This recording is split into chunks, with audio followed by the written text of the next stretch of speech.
กัปตันกูอยู่ไสวะ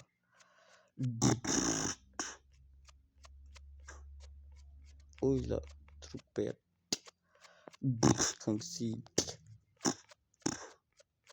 ยังบ่ทันได้เฮ็ดร้านกับตัวใหม่ล่าสุดมีหลักฐานพยานตอนที่ 1479 ของเทวดาจรวยใน YouTube มีหลักฐานเวลาในกล้องจอที่ตรงกันการถ่ายทอดสดเวลาณปัจจุบันวันที่บัตรประชาชนมีตัวตนมีบัตรประชาชนในวิดีโอตำแหน่งที่ปลอดภัยในใบทะเบียนบ้าน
วันที่เวลา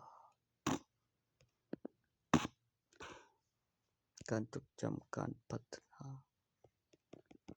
ยุคสมัยการลงทะเบียนซิมข้อมูลอุปกรณ์สื่อสารโทรศัพท์เลขหมายเบอร์โทรข้อมูลที่ผ่านการพิสูจน์ว่ามีซิมในอุปกรณ์ชิ้นเดียว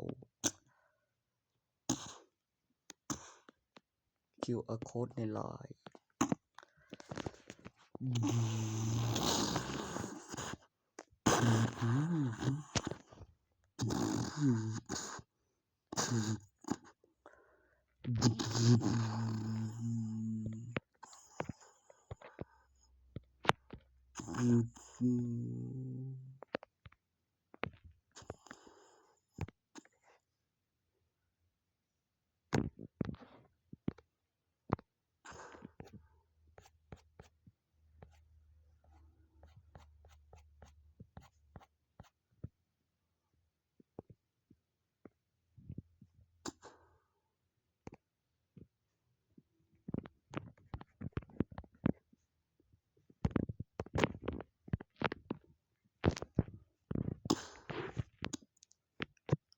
ใช้มา9ปี3เดือน25วัน